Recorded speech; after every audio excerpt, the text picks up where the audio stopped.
만나게 되어서 너무나 기쁩니다. 아무리 생각해봐도 이 뜻깊은 행사에 부족한 제가 설교자로 설 자리는 아닌 것 같은데, 그럼에도 저를 설교자로 세워주셔서 감사하고 무한한 영광으로 생각하며 황송할 뿐입니다. 먼저 신일교회를 70년 전에 세워주시고 지금까지 인도하신 에베네셀의 하나님께 영광을 돌립니다. 또한 70년의 긴 세월 동안 신일교회를 사랑하고 신일교회를 위해 헌신하여 신일교회가 이렇게 성장하고 발전한 교회가 되도록 섬기신 신일교회 성도님들, 그동안 정말 너무너무 수고 많으셨습니다. 여러분의 노고를 치하하며 진심으로 축하드리며 하나님께서 여러분의 교회를 위한 그 수고를 하늘과 땅에 좋은 것으로 갚아 주실 줄 믿습니다. 제가 70주년 기념예배 설교 부탁을 받고 지난 70년 동안 신일교회에 무슨 일이 있었을까를 생각하다가 신일교회 홈페이지에 들어가 지난 70년 발자취를 쭉 살펴보았습니다. 이 지난 70년 발자취에서 하나님의 은혜와 역사가 신일교회가 함께 하셨음을 강하게 느낄 수 있었습니다.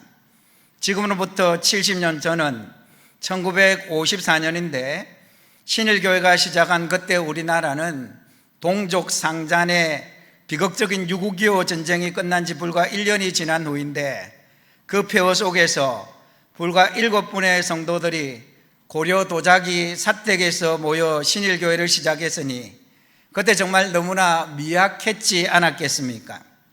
그리고 70년의 세월 속에 수많은 시련과 역경이 민족의 역사 가운데 있었고, 또 교계적으로도 또 신일교회 내외부적으로도 끊이지 않는 시험과 어려움이 있었지 않았겠습니까? 그 모진 풍파 속에서도 하나님만 바라보고 믿음으로 잘 이겨내어 오늘 이렇게 귀하고 아름다운 모습으로 성장하게 되었으니 얼마나 감사한 일입니까? 신일교회는 70년의 역사가 흐르는 동안에 지역사회에서나 노회나 안양시 기독교 연합회는 말할 것도 없고 총회적으로 또 교계적으로 선한 영향력을 크게 미친 좋은 교회였습니다.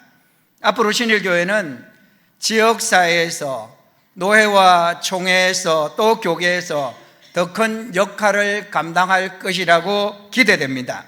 그런 기대와 소망을 담아 오늘 말씀을 전하려고 합니다.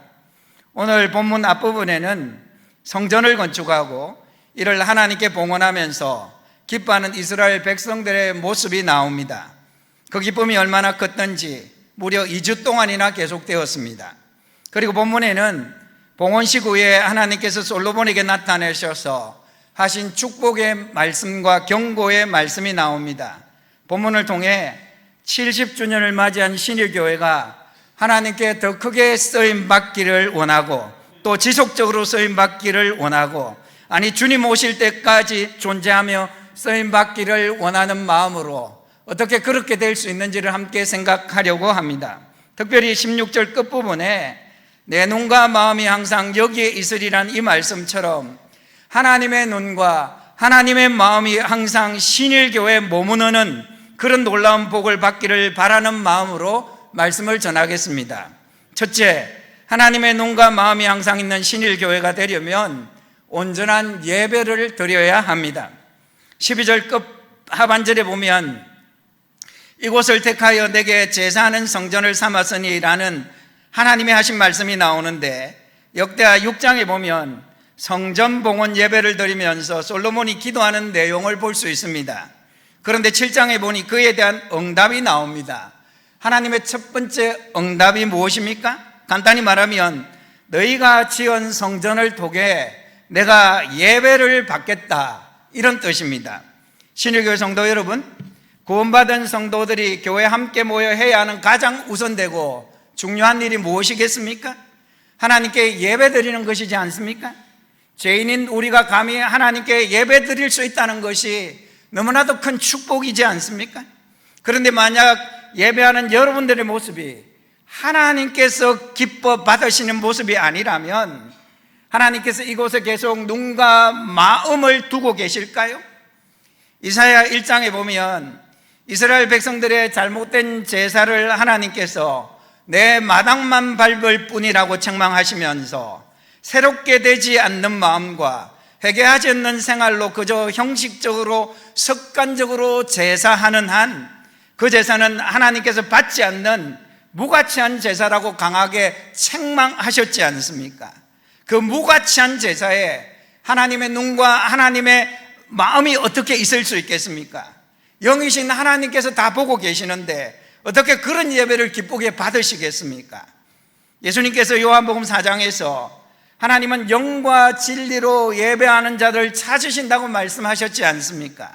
신의 교회가 바로 그 예배자들, 하나님께서 찾으시는 그 예배자들, 언제나 영과 진리로 드리는 예배자들이 될 때 하나님께서 예배를 기쁘게 받으시고 은혜를 베풀어 주실 것입니다.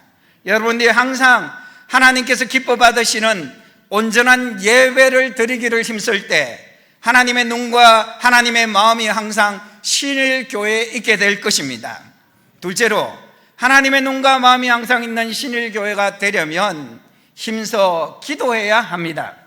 12절 말씀에 보니 내가 이미 네 기도를 듣고, 또 15절 말씀에서도 이곳에서 하는 기도에 내가 눈을 들고 귀를 기울이리니 라는 말씀이 있습니다.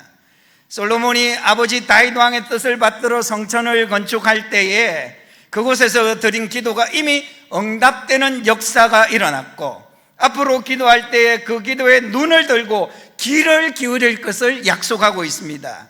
이 얼마나 놀라운 약속입니까? 신의 교회는 뜨겁게 기도하는 교회라서 지금까지 이미 많은 기도 응답의 역사가 일어난 줄 믿습니다. 지난 70년 동안 교회적으로, 가정적으로, 또 개인적으로 얼마나 많은 기도 응답이 있었겠습니까? 그런데 지금 한국교회 전반적으로 기도가 많이 약해져 가고 있습니다. 젊은 세대로 갈수록 기도하지 않는 성도가 많아지고 있습니다. 신일교회 성도 여러분, 특히 젊은 성도 여러분, 내 집은 만민의 기도하는 집이라 일컬음이 될 것임이라는 말씀처럼 이곳 신일교회당이 만민이 기도하는 집이라고 불려지길 바랍니다. 하나님은 우리가 어디에서든 기도할 때 다 들으십니다. 그러나 교회 공동체가 함께 모여 기도할 때 능력이 있습니다. 또한 교회당에서 성도의 기도 소리가 끊이지 않아야 교회가 힘이 있습니다. 바라기는 여러분들이 지금처럼, 아니 지금보다 더욱 많은 성도들이, 아니 모든 성도들이 한 마음으로 간절히 그리고 뜨겁게 주의 일을 감당하기 위해서 기도하시기를 바랍니다. 기도가 살아있고 기도의 응답이 끊이지 않는 교회가 되길 바랍니다. 항상 기도하여 응답을 체험하는 성도들이 되시기를 바랍니다. 신일교회가 하나님께 깨어 늘 기도할 때 하나님의 눈과 마음이 항상 신일교회에 있게 될 것입니다. 셋째로, 하나님의 눈과 마음이 항상 있는 신일교회가 되려면 겸손하게 하나님의 말씀을 따라 행해야 합니다. 14절인데요 14절 잘 아는 말씀인데 우리 같이 봉독하도록 하겠습니다. 내 이름으로 일컫는 내 백성이 그들의 악한 길에서 떠나 스스로 낮추고 기도하여 내 얼굴을 찾으면 내가 하늘에서 듣고 그들의 죄를 사하고 그들의 땅을 고칠지라. 아멘. 이 구절 앞인 13절에 혹시 가뭄이나 병충해나 전염병 등 나라에 여러 가지 큰 재앙이 임할 때 어떻게 하라고 말씀합니까? 악한 길에서 떠나라고 말씀합니다. 스스로 낮추라고 말씀합니다. 기도하여 하나님의 얼굴을 찾으라고 말씀합니다. 그러면 하나님께서 죄를 사하시고 재앙이 떠나가게 하시겠다고 말씀합니다. 그런데 이 말씀은 백성들이 악한 길로 갔기 때문에 하나님께서 징계로 주신 재앙이라는 말씀이지 않습니까? 그렇다면 처음부터 악한 길로 가지 않고 겸손하게 하나님의 뜻대로 하나님의 말씀대로 산다면 이런 재앙을 받지 않게 될 말씀이란 뜻이지 않습니까? 그렇다면 여러분은 어떻게 하는 게 좋을까요? 혹 연약해서 악한 길로 갔더라도 스스로 낮추어 회개하고 하나님의 얼굴을 찾아 용서받아야 하겠지만 할 수만 있다면 처음부터 계속해서 주님께서 기뻐하시는 선한 길로 가서 재앙이 아니라 계속 축복을 받는 교회가 되어야 하지 않겠습니까? 늘 주님의 뜻대로 행하려고 힘쓰는 신일교회, 늘 주님을 기쁘시게 해드리기 위해 힘쓰는 신일교회, 늘 주님의 명령을 따라 전도하고 봉사하고 교제하고 선교하고 서로 사랑하고 하나 되는 신일교회, 사람의 영광이 아니라 하나님의 영광을 구하는 신일교회, 사람의 편안함과 안락함보다 주의 일에 더욱 힘쓰는 신일교회, 세속의 가치가 아닌 하나님의 말씀의 가치를 따라 순종하는 신일교회, 그런 신일교회가 되면 하나님의 눈과 마음이 항상 신일교회에 머물러 있지 않겠습니까? 넷째, 하나님의 눈과 마음이 항상 있는 신일교회가 되려면 자녀 세대를 잘 양육하여 믿음의 대를 계속 이어가야 합니다. 지금은 신일교회가 이렇게 뜨겁게 순수하게 신앙생활을 잘 하지만, 그런데 자녀 세대에게 이 귀한 신앙을 물려주지 못하면 어떻게 되겠습니까? 자녀 세대가 믿음의 세대가 아니라 믿음이 다른 세대가 되면 어떻게 되겠습니까? 시간만 지나면 건물만 남게 되지 않겠습니까? 결국에는 건물도 유지할 수 없게 되겠죠.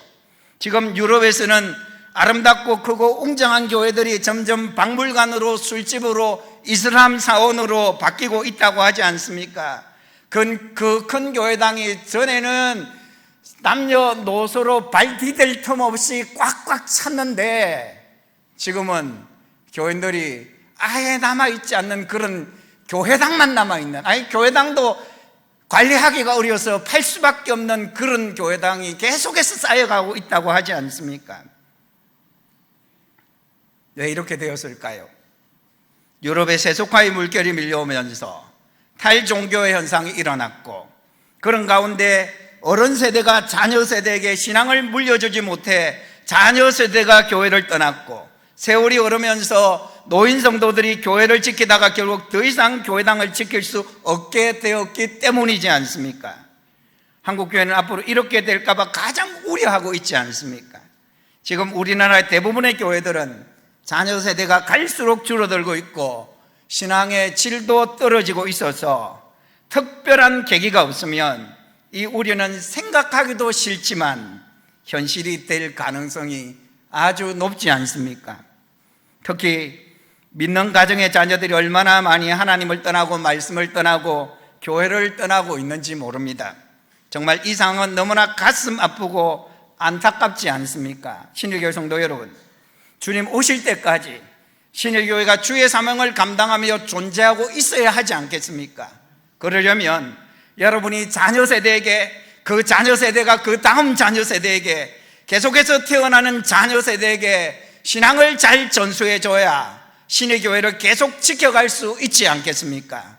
신일교회가 자녀 세대를 믿음으로 계속 잘 세워갈 때 하나님의 눈과 마음이 항상 신일교회에 있게 될 것입니다.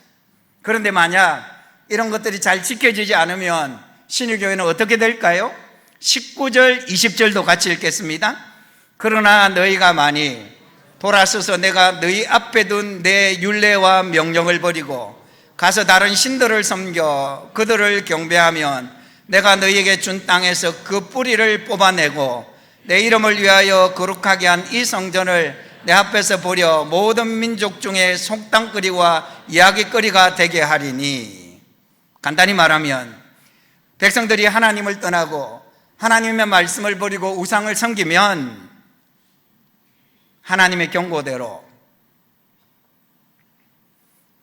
하나님의 눈과 마음은 아무리 성전이 이곳에 있어도 떠나시겠다는 것이지 않습니까? 그런데 이스라엘은 결국 어떻게 됩니까? 하나님을 떠나 하나님의 말씀을 버리고 우상을 섬겼지 않습니까? 그래서 나라도 망했고요, 백성들은 포로로 잡혀갔고요, 성전은 불타고 없어졌지 않습니까? 결코 신일교회는 하나님의 눈과 마음이 떠나는 이런 결단코 없어야 하겠습니다. 말씀을 맺겠습니다. 지금까지 온갖 어려움 속에서도 하나님의 은혜 가운데 70년 동안 아름답게 성장한 신일교회가 갈수록 주님의 일에 더욱 크게 쓰임 받기를 바랍니다. 그런데 아마도, 아니 분명하게 지나온 70년보다 앞으로가 교회를 지켜가기가 훨씬 더 험난할 것입니다. 세속화의 물결이 온 세상을 휩쓸어 가고 있는 이 악한 시대 속에서 교회를 향해서 세속화된 사람들의 요구와 만족을 채워주기 바라는 온갖 시험과 유혹이 계속될 것입니다. 앞으로 어떤 도전 앞에서든 신일교회는 하나님께서 기뻐 받으시는 온전한 예배를 드리기를 힘쓰고 주께서 맡기신 사명을 감당하기 위해 온 성도들이 늘 뜨겁게 기도하고 언제나 겸손하게 주의 말씀을 따라 순종하고 믿음의 대를 계속 이어가도록 신앙을 자녀 세대에게 잘 전수하는 교회가 되길 바랍니다. 그래서 80주년, 90주년, 100주년 해가 갈수록 더 복되고 더 크게 성장하고 더 큰 일을 감당하다가 주님 다시 오실 때에 주님께 크게 칭찬받는 아름다운 신일교회가 되기를 진심으로 바랍니다. 귀한 말씀 감사드립니다. 이 시간에 우리 신일교회 원로 목사님이신 윤강중 목사님께서 축도해 주심으로